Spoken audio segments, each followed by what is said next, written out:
للمقارنة فقط عدد الشركات الفرنسية العاملة أو المستثمرة في المغرب يفوق عددها في الجزائر مرتين. المغرب ليست دولة نفطية، والشركات الفرنسية تستثمر ما قيمته حوالي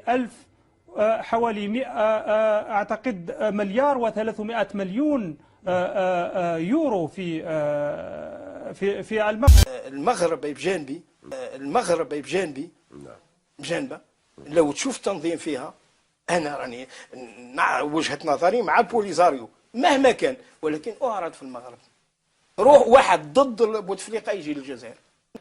تفرج اليوم نخرج نفوت 100 كيلومتر من الجزائر، لا اذاعه وطنيه، لا البهجه، لا الاستقبال ضعيف. ما كاش تخرج من الجزائر كانك تخرج تفوت ولايه الجلفه تسمع اذاعه وطنيه، بصح كي تخرج من ولايه غردايه تفرض عليك تسمع قناه الدوله ميديا عليك تسمع ميديا. هذا عيب وعار. اصبحت استحي عندما اتحدث في حدث وأقول الجزائر نتاعنا افضل من تونس. اسمحوا لي نقول لك بشكل عام دول شمال افريقيا هي من الدول السياحيه الهامه. مثلا كمثال بنعطي المغرب. المغرب بلد سياحي بيستقبل تقريبا سنويا 10 ملايين سائح. 35% من مجمل هالسواح بيأتوا عاده من فرنسا والدول المتحدثه بالفرنسيه. طبعا بهالناحيه طبعا عندنا المغرب وتونس في شمال افريقيا. عاده اللي بيشجع المرضى الفرنسيين خصوصا بالذهاب الى المغرب عامل اللغه، الاطباء بالنسبه لاغلب الشعب طبعا بيحكوا الفرنسيه بطلاقه، قرب المسافه، وبنقدر نقول انه كمان الاجراءات الطبيه مثلا بالمغرب وتونس مقارنه مع فرنسا هي اقل ب2 ل3 اضعاف من حيث التكلفه.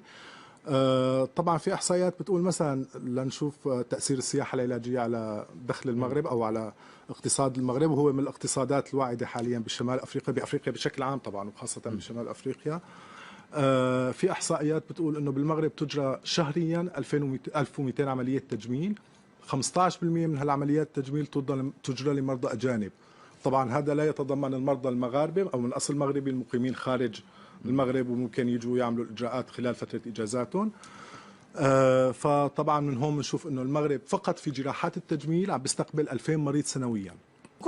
هناك ترتيب ايضا نختم به في النقاش، يعني ما يؤثر على الناس، ما يؤثر على جيوب الجزائريين. صحيفة الخبر تقول أنه أجور الجزائريين الأضعف بين الدول العربية، نضع جانبا دول الخليج، يعني حتى أجور الجزائريين أضعف. البلد الغني أضعف من الجارة تونس والمغرب. هل يعقل هذا الكلام؟ أصبحنا لما ذهبت إلى المغرب أصبحت أن أرى أن المغرب هو اللي عنده البترول ومش الجزائر. مع المقارنة بتطور يعني اللي حصل في البلدان الجارة، يعني احنا عرضنا في الجزائر المغرب وتونس، احنا عرضنا في الجزائر المغرب وتونس. خلينا نقولوا باللي المغرب وتونس في المنظومة في النظام البنكي خلونا في يعني بسنوات ضوئية. المغرب مشى خطوات في الإصلاحات. إفريقيا مشات خطوات. نحن من الدول القلائل إما أننا نتراجع أو لا نتقدم بتاتا. كريم محمد يقول إذا كان المغرب يخطط بأن يكون من بين 20 الوجهة العالمية في آفاق 2020، فهل يمكن للمحترفين الجزائريين الحلم على الأقل من أن تكون الجزائر في الرتبة 100 في هذه الفترة؟ وبالنسبة لتشغيل الناس، هل تعلم بأن المغرب الشقيق يزرع 5 ملايين هكتار سنويا، ومساحته أقل من مساحة الجزائر ب6 مرات. السمعة المغربية الآن في دول غرب إفريقيا هي أفضل بكثير من سمعة فرنسا التي نحن على أراضيها. مقارنات بسيطة بين المشاريع الفرنسية هنا في الجزائر والأخرى في المغرب، نجد أننا ما راناش رابحين. يعني حتى بهذا التفضيل وبهذا الدلال وبهذه المعاملة الخاصة التي تتلقاها فرنسا هنا في الجزائر، وزيد يروح لفرنسا ويدير لنا صور مسيئة ويدير لنا حملات عبر الصحف، وحتى أن الرئيس الفرنسي السابق نيكولا ساركوزي يصرح من المغرب يقول لك أن الجزائر تشكل تهديدا على دول الاتحاد الأوروبي، واللي نضرب احنا هما أفغانستان تاع المنطقة حسب. In the aftermath of this horrible thing in France, I said, it's great.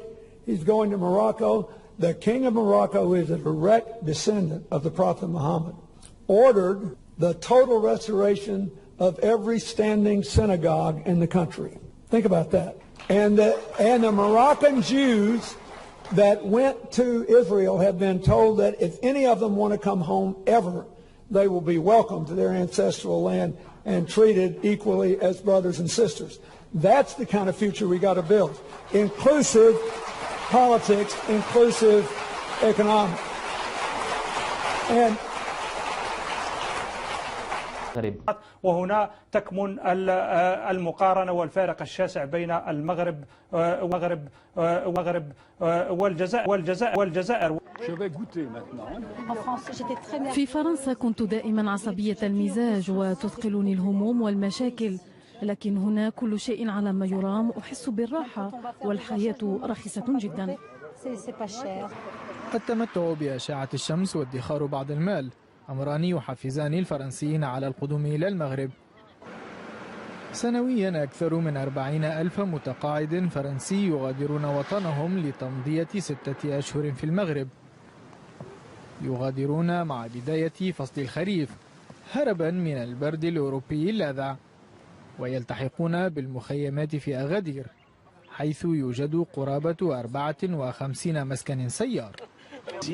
هنا إن التقيت بأحدهم راكبا عربة خيل مثلا وألقيت عليه التحية فيرد عليك بأحسن منها، أما في فرنسا فلا أحد يرد عليك.